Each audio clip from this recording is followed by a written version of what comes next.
This article is entitled, "A Stupid Atheist. Do Atheists Have a Place in Freemasonry?" by an anonymous contributor. The first of the old charges concerning God and religion begins, quote, "A Mason is obliged by his tenure to obey the moral law, and, if he rightly understands the art, will never be a stupid atheist," end quote. That all petitioners for the degrees express a belief in deity is a fundamental requirement. That all elected candidates who receive the entered apprentice degree publicly express a belief in deity is a fundamental requirement. No lodge would accept the petition of any man unwilling to profess his faith in deity. We are taught that no atheist can be made a Mason, and the reason usually assigned is that, lacking a belief in deity, no obligation can be considered binding. The real reasons for the non-acceptance of atheists into the fraternity goes much deeper.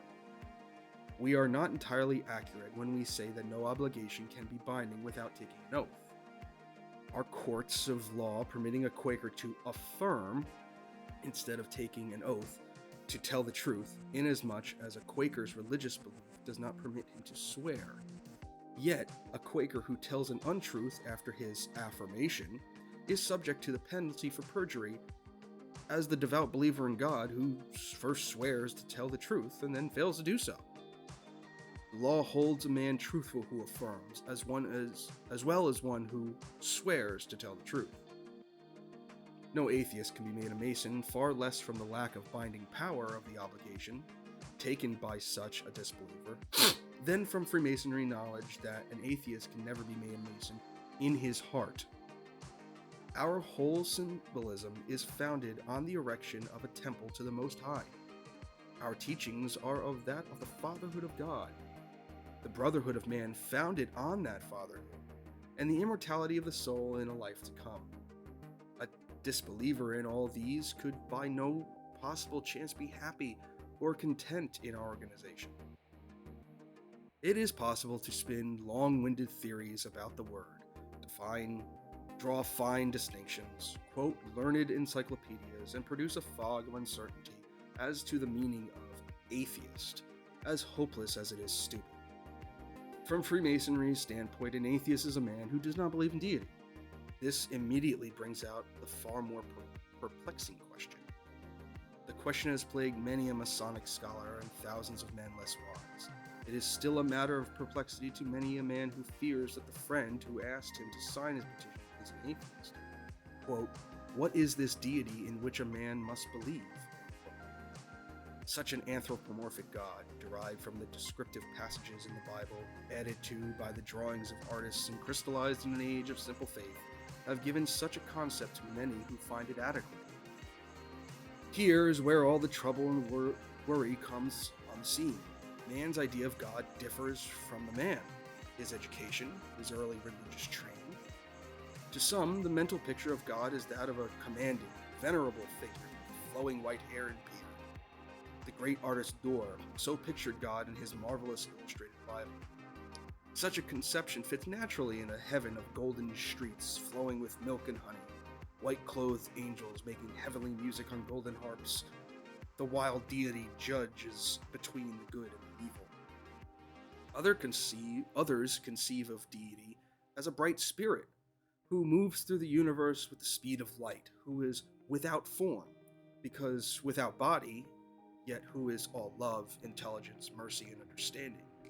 The man who believes in this anthropomorphic God describes his conception, then asks the brother who believes in the bright spirit, quote, "Do you believe in my God?" End quote. If the answer is in the negative, the questioner may honestly believe him who answers to be an atheist. The deity of a scientist, a mathematician, a student of the cosmos via the telescope, and the testimony of geology may be neither anthropomorphic nor bright spirit, but a universally pervading power, which some call nature, others call first cause, still others cosmic urge. Such a man believes not in the anthropomorphic God, not in a God as a bright spirit. Shall he call his brethren who do so believe atheists? Have they the right to so denominate him? To the geologist, the very handwriting of God is in the rocks and the earth. To the fundamentalist, the only handwriting of God is in the Bible.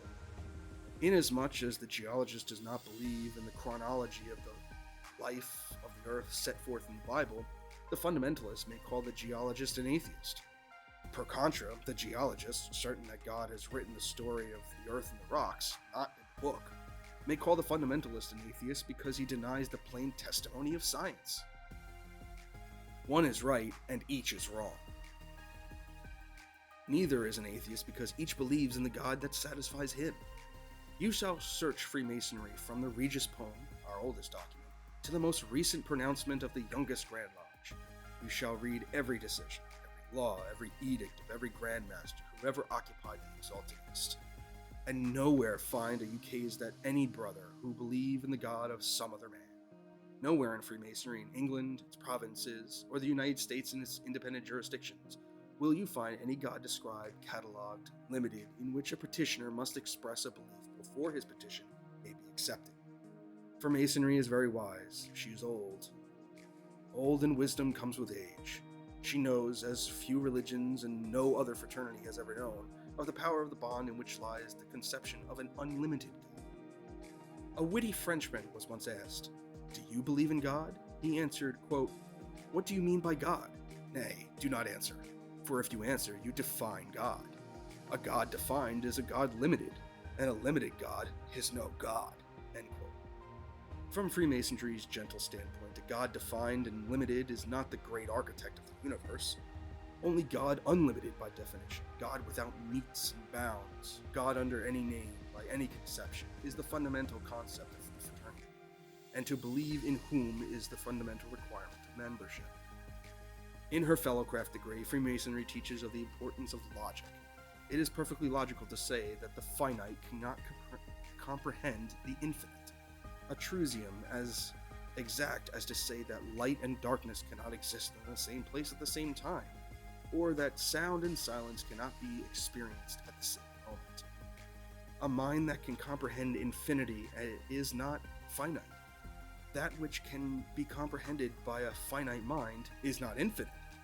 Therefore, it is logical to say that no man can comprehend God, since the only mind he has is finite. But if a man cannot comprehend the God in whom he must express a belief in order to be a Freemason, it is obvious the very height of folly to judge his belief by any finite comprehension of deity. Which is the best of reasons why Freemasonry makes no attempt at definition. She does not say, "Thus and such, and this and that is my conception of God. Do you believe in him?" She says nothing, allowing each petitioner to think of him as finitely or infinitely as he will. The agnostic frankly says, quote, I do not know in what God I believe, or how he may be formed or exist. I only know that I believe in something." Quote. Freemasonry does not ask him to describe his something.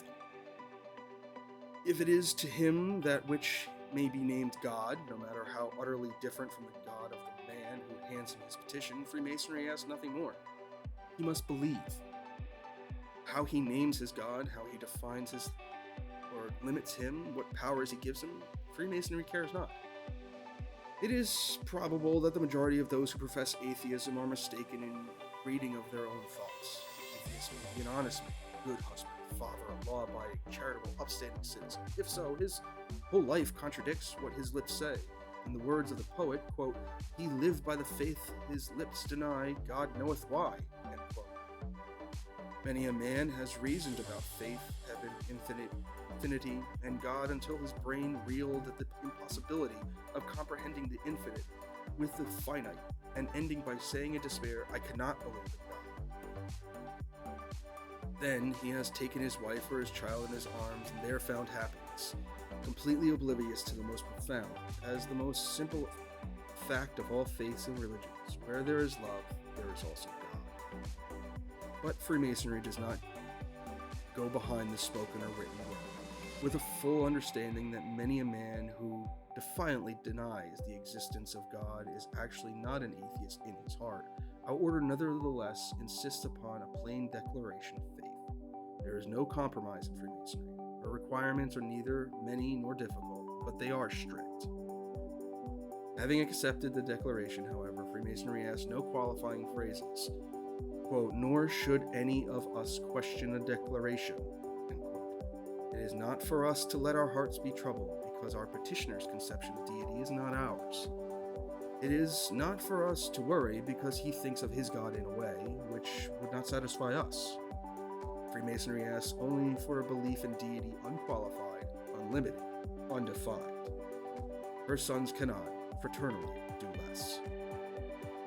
When the Great Schism in Freemasonry ended in 1813, and the two rival Grand Lodges, the moderns, who were the older, and the ancients, who were the younger, schismatic, came together on St. John's Day to form the United Grand Lodge, they laid down a firm foundation on this point for all time to come. It was later declared to all by this, the primary, Mother Grand Lodge of all the Masonic world. Quote, "Let any man's religion or mode of worship be what it may, he is not excluded from the order, provided he believes in glorious architect of heaven and earth, and practices the sacred duties of morality." End quote. What a Mason thinks about the glorious architect, by what name he calls him, how he defines or conceives him, so far as Freemasonry is concerned, may be a secret between deity and the brother, kept forever in his heart.